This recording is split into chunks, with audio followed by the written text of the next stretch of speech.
great business plan that's inviting, that has low taxes, that encourages them to come and create jobs, they're going to do that on their own. But I shouldn't have to pay to bring a Toyota factory or whatever it is when I drive a Dodge.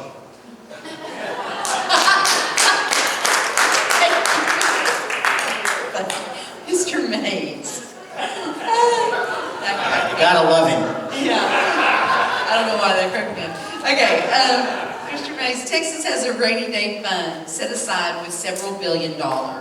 As a potential legislator, in what circumstance would you vote to use money from this fund? Only in a rainy day. Dire emergency.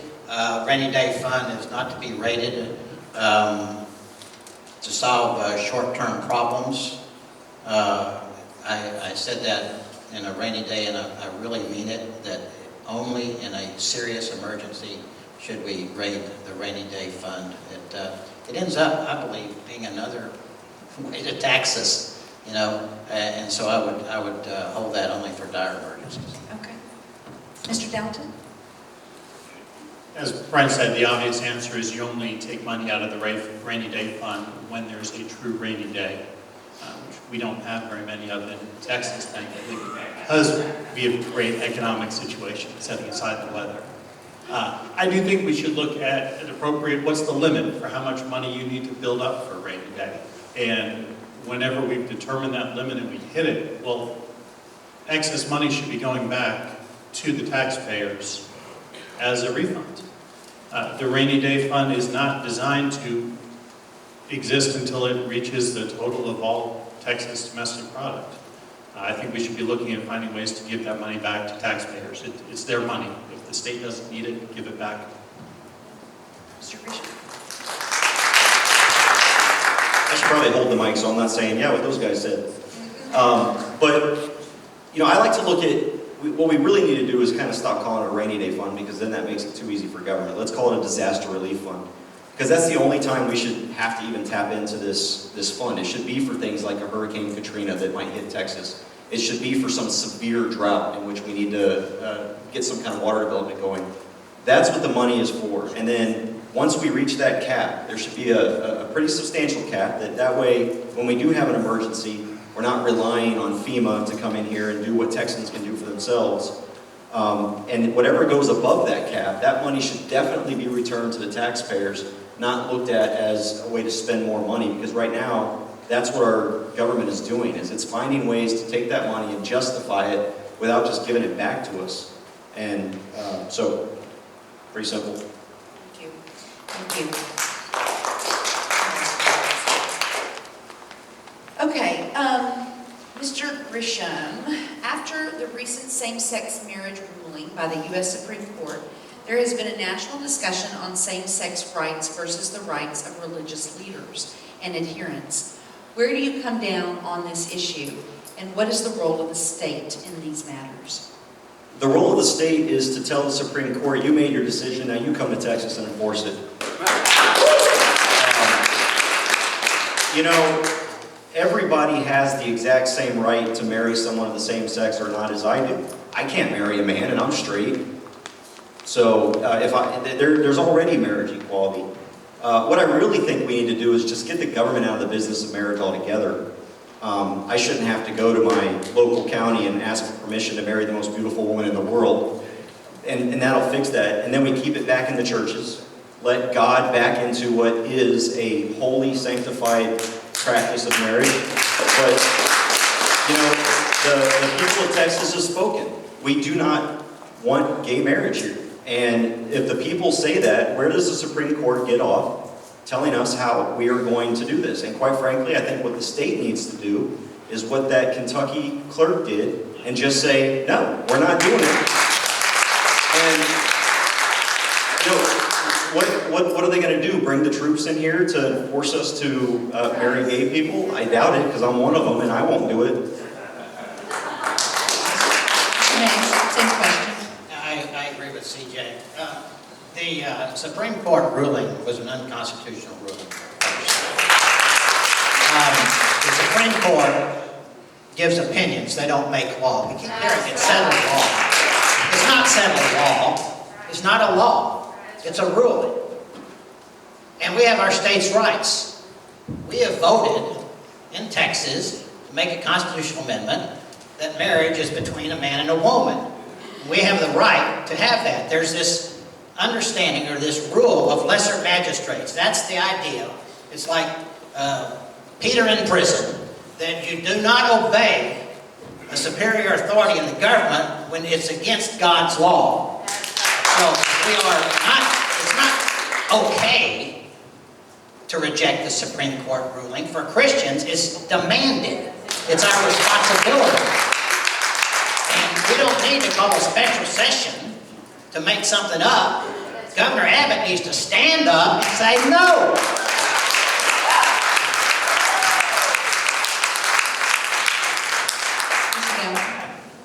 Roe versus Wade was a Supreme Court ruling. It was one of the worst rulings ever in the history of this country. And millions of people have continued to fight to change people's minds and beliefs and attitudes in the law. And that is the right and responsibility of every citizen. With respect to marriage, I don't think the state should be involved. I agree with CJ, marriage is a religious issue. It is between you and your spouse and God. And the state should be out of the marriage business. Yeah, go ahead and keep it down there. All right, I'm going to go ahead and take questions that were brought to us from the audience. But first, I was remiss. I want to recognize State Rep Molly White. She's here tonight. Would you stand up? Thank you to my district director for reminding me about that. My apologies, Molly. Thank you for being here. We appreciate it very much. Okay, this will probably be far too easy for one particular candidate here, but I'm going to start with you, Mr. Downton. Will you support constitutional carry? I really feel like CJ should get this. Yeah, this is from the audience. This is from the audience. I am a strong supporter of open carry. I am also a strong supporter of the need of our police to be able to protect us. If they see a person looking suspicious carrying a gun, I want them to be able to ask, do you have a license for that weapon? So to the extent constitutional carry is saying the police can't do that, then I'm not going to be able to support that. But the Second Amendment is a key right, and the Democrats at their debate suggesting that individuals don't have the right to carry firearms is ludicrous and has no place in Texas or the country. I think if Susan King is elected, constitutional carry will pass in the next session. I don't think that's an issue. I think we're in pretty good shape with gun rights, and I think it's inevitable that constitutional carry is going to pass. And I fully support constitutional carry. I heard a conservative ask in a Shark Tank, said, what do you think about the Second Amendment? Should we have constitutional carry? And he said, you know, I don't have to have a permit to exercise my First Amendment rights. I don't think I need a permit to exercise my Second Amendment rights. And I thought about that, and I said, I want to use that line myself sometime. And then I thought more deeply, and I thought, friends, I truly believe we're going to have constitutional carry. It's not our Second Amendment rights that are under greatest threat. It's our religious freedom. They're coming for us, for our religious freedom. It's our First Amendment rights. We're not going to be able to get a license for our First Amendment rights, and we need to fight for those in the next session for sure. Can you define constitutional? Yeah, obviously, I fought very hard for constitutional carry this session. And let me tell you something, that fight is why I'm sitting up here today. Because we had supposedly the most conservative legislature in Texas history. Our state party platform lists constitutional carry as what we are fighting for. It's one of those things that we are supposed to pass. And I couldn't get a total out of 181 legislators. I could not get more than 12 to sign on to a constitutional carry bill. Everyone fought me. Not everyone. There are people in this room that did not. Almost every legislator fought me on that. What does constitutional carry mean? It means if you can legally own and carry a firearm, if you can legally purchase if you can legally own and purchase a firearm, you should be able to legally carry that firearm. without begging the government for permission, without paying a $250 tax, without going through a government-mandated training program, without shooting a piece of paper 5 feet in front of you, and typically your guy's going to come at you from. I mean, it's absolutely absurd. And I really would kind of like. I like down Ryan. We've talked a couple times, but I really kind of take exception. I don't think police need to be looking at gun owners as the enemy, and that's the problem we have in this state. And I know because I've been a victim of this. When the police force and the government looks at you as an armed citizen as the problem, and looks at you as a potential terrorist, every single one of you first, then we've also lost our Fifth Amendment. We've also lost due process. What I want police officers to do is respect the Constitution, and yes, if you are doing something that leads to reasonable suspicion or probable cause, by all means. But if I'm sitting down enjoying a hamburger and I've got my nice Kemper 45 on my side with pearl handles, leave me alone. And I don't think law enforcement, and this is another reason why I'm standing up here. There was an amendment to the open carry bill that would have expressly prohibited law enforcement from going up to someone lawfully carrying a firearm and demand to see their papers, their CHL. And that amendment, it passed in the House and it passed in the Senate, and thank you, Molly, thank you, Connie, for supporting that. But there were 4 words different. One said in a person's possession, and the other said in the possession of a person. And our conservative legislature, this bastion of constitutional rights that we have in Austin, went to a conference committee because they could not agree that that means the exact same thing. And that amendment was thrown out, and now law enforcement across the state are telling their cops that if I'm walking down the street with my son, or I'm walking down the street by myself, enjoying a nice Schlotsky's hamburger, no, they didn't pay me to say that, I should not be approached. And I quite frankly take offense to anyone saying that the police have more rights than I do.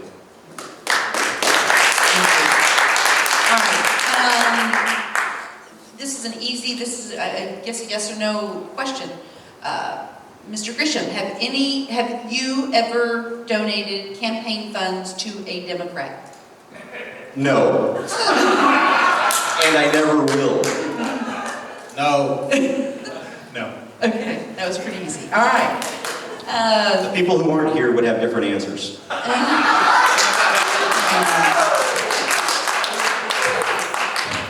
Just in case anyone pulls my finance report, I do want to say, in a nonpartisan mayoral election between 3 Democrats, I picked the one I thought was the most conservative.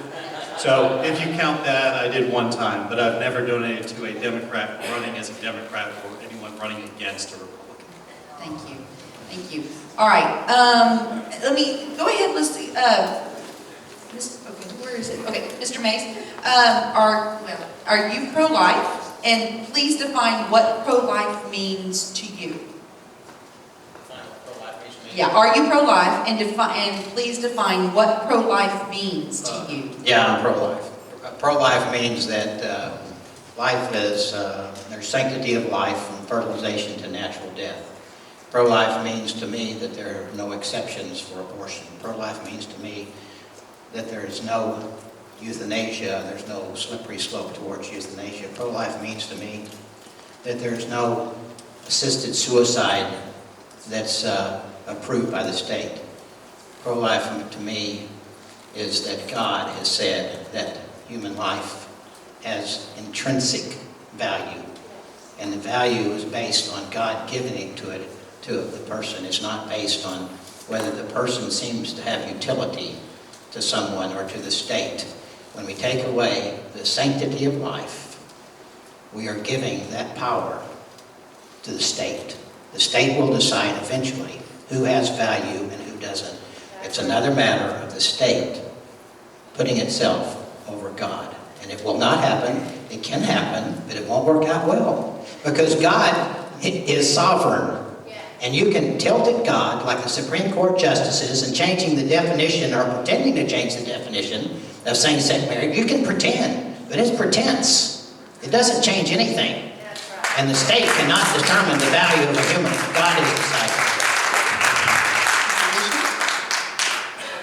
I believe that life actually begins before conception. I believe that we are spirits that are whispered into our bodies at the point of conception by our Father in heaven, that those lives begin right there inside that woman's womb, and that they are holy from the time that they are created and breathed in to the time that they naturally die.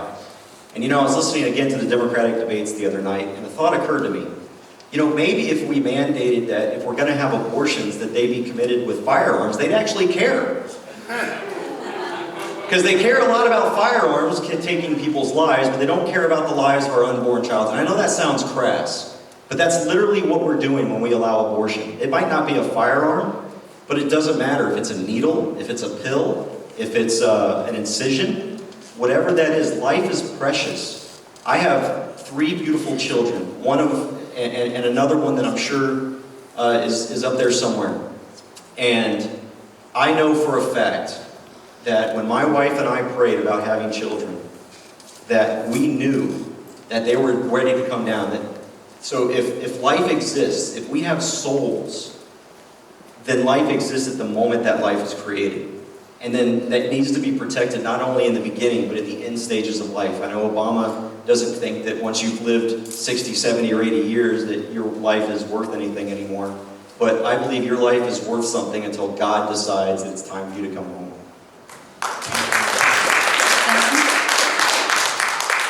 Yes, I'm pro-life, and pro-life is the protection of life from conception until death.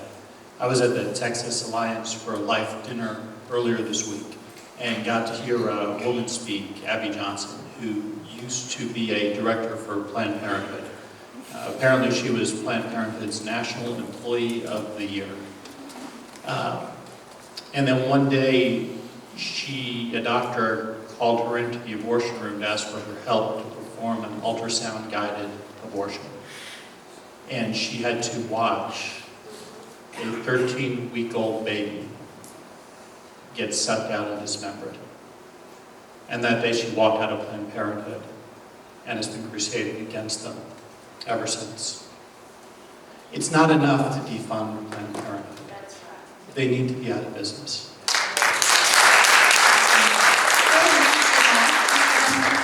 How do you expect to implement your ability to identify illegal immigrants without Texas becoming a show-me-your-papers state?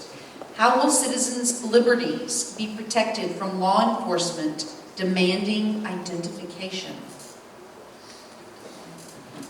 I don't think we should be telling our police what laws to follow and what laws not to follow. That's what a sanctuary city is. It's a city or a police department telling police officers, you can't ask someone that they suspect is not here legally if they are. I think we should outlaw sanctuary cities. E-Verify to me is going to be the best way to identify illegal immigrants. If all businesses use E-Verify, then they won't be able to get jobs, and then they won't be here. Same question. I agree with Brian. I don't look forward to police identifying illegal immigrants. We all have, most all of us, probably know illegal immigrants that we love and care for. The problem is we need to stop the magnets that are bringing them here. And one of those magnets, one big magnet, is jobs. And so we don't have to find them on the street if they don't have jobs. I believe they make fun of people that say they'll self-deport. I believe they will self-deport. And if they don't self-deport south, maybe they'll self-deport north.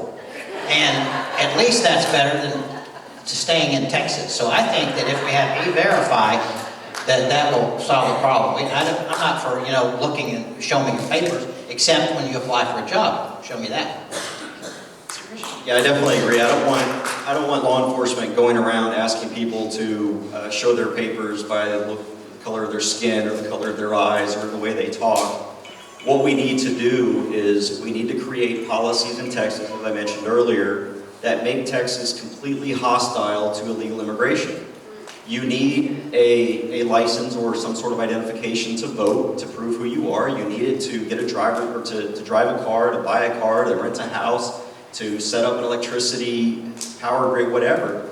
But if you cut off any access to state-funded materials, state-funded programs, state-funded agencies, they're going to go away by themselves. Then obviously, if a law enforcement finds an illegal immigrant through criminal activity, then at that point, that's where we run them through the courts the way we do anybody else. And if they're going to get released after, maybe their sentence is 2 months, well, instead of releasing them, we either send them to New York, or California, or back to wherever they came from. You answered that, right? Okay. Mr. Mayes, what is your stance on supporting Article 5 of the U.S. Constitution and supporting a state-held amending convention? Did I read that right? Yeah, I'm guessing it's a constitutional convention. So what is your position on that? I'm firmly sitting on the fence. I have heard many good arguments about an Article 5 convention. I've heard many that passionately believe that it's the only hope for us. I've heard others that passionately believe that it could get out of control. I don't have a good answer for that now, and it's not that I haven't thought about it. But I believe possibly the argument that you have to have 38 states to agree, put some likelihood it won't get out of control, or that you require the delegates, you give them a limited authority when you send them to the Constitutional Convention will assure that it won't get out of control. But I don't think I have the answer for an Article 5 convention, and I know it's a very, very passionate topic. I was at a meeting that Molly White spoke at not too long ago, and before she even had a chance to make her remarks, a fellow in the back was so angry and upset that he said, if we don't have an Article 5 convention, if you don't support an Article 5 convention, I won't vote for you or anybody that doesn't support it. I don't think it's that simple. I think it's a difficult, thorny case, and we need to be careful. I adamantly support a Article 5 Constitutional Convention. I have also researched this till I'm blue in the face. I believe that this, we cannot rely on the federal government to rein itself in. That is a fact. It cannot happen. People have asked me, why don't you run against John Carter? Because I don't want to go to D.C. The federal government is broken. It is absolutely broken. It is up to the states. Let me tell you about this is my philosophy of the hierarchy of authority in this country. It begins right where you're sitting right now. That is the ultimate authority. The second authority is your state and then your federal. The people created the states created the federal government. It is up to the states to put the federal government in check. This last election cycle, Republicans finally came into control of an overwhelming majority of state houses, of both chambers in the United States. So if we think that we're going to get a constitutional convention that abolishes the Second Amendment or abolishes this or abolishes that, first thing you have to remember is, even if they did abolish the Second Amendment, it didn't give us that right. We still have the right to keep and bear arms. It just tells the federal government to keep your hands off of it and gives them a warning. But we don't have to worry about that. I am confident that the people in the states, acting as states, can go and create a constitutional convention and come out with amendment processes that rein in our federal government, that require them to have a balanced budget, that require them to follow the Constitution, that return our senators back to us, and let the states actually have representation in the federal government.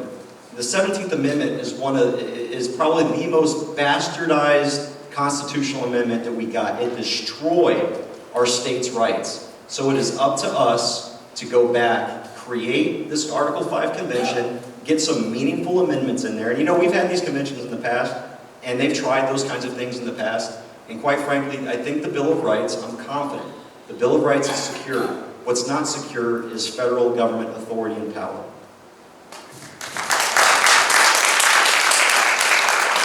I support a constitutional convention. I think the majority of the states in this country are clearly conservative. I don't think we need to worry about California or New York being able to overrun one of those conventions.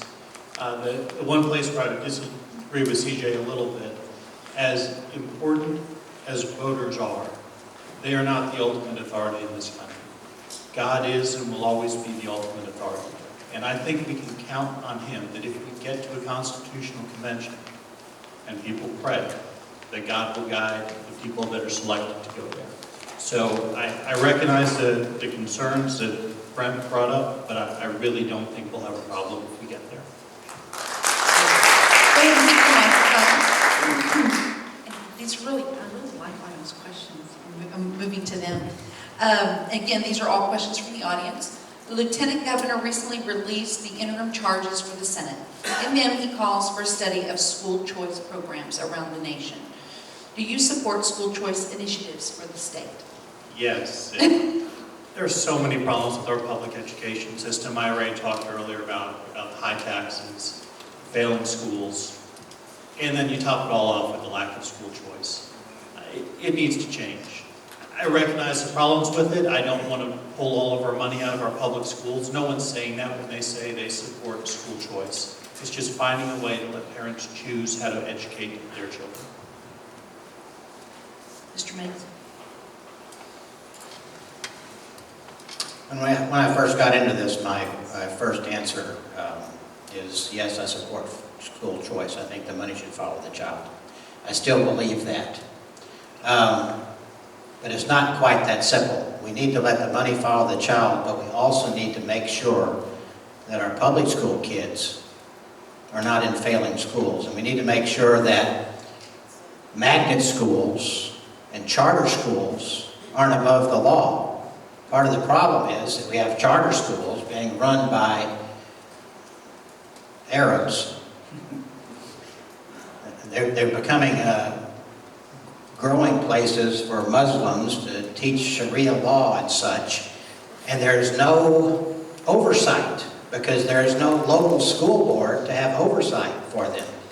So it's not so simple. We can have the money follow the child, but by golly, we have to have some sort of oversight, or it's not going to work out well. And so I think that the money should follow the child, but we need oversight, and we need to protect our public schools. And the public schools get a bad beating, but the public schools are also very highly regulated. So we need to let the public schools also innovate. All of the failing schools in the state of Texas are outside of Senate District 24. So we need to work a combination, but I do believe that money should follow the child, but there has to be accountability so we don't get rogue schools.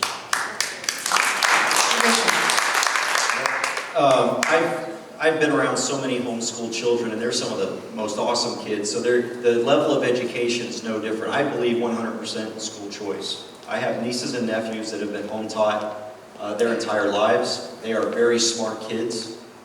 In some ways, they're even more aware of what's going on around them than our public schools are. I was talking to one of my kids the other day, and they were talking about this Democratic debate that happened, and he was saying that, Dad, everyone's talking about all the free college in school. If my kid was hearing about that at my home school, he would be getting a proper education about what a free education really looks like. And that scares me. Our public schools, not all of them are like this, but we should have a choice. If my kids, when I get a job, I'm not required to get a job based on where I live. Why should I be required to go to a school based on where I live? I should be allowed to pick if this school is failing its children or it's teaching doctrine that I don't believe in or that opposes my Christian beliefs, then I should be able to move them to this other school. And, there should also be some sort of parental involvement into the rating system of our schools so that they can warn other parents about what they're going into. When I was in Alabama, stationed up in Huntsville, I was so enraged at what our local school system there was doing to take parents out of education. They thought that my child belonged to them for 8 hours of the day, and that I had no right to say anything about how they were taught, what they were taught, or when they were taught. So I believe in school choice. I think the money should follow the child. I think parents who sometimes wisely decide to home teach their kids should be allowed to be reimbursed for that because they're not in the system. Thank you. Okay. CJ, Mr. Grisham, Red light cameras were discussed at length in the legislature this session. Cities such as Arlington and College Station have passed city ordinances banning these cameras. However, Killeen is a notable city doubling down on its use of red light cameras. Do you support or oppose the ban of red light cameras? Why or why not? I adamantly oppose red light cameras, and here's a headline if there's media here. I've got a red light ticket in Killeen that I have refused to even acknowledge for 3 years. Read those tickets when you get them. That's not going to the state. Those aren't administered by the state. Those are administered by some private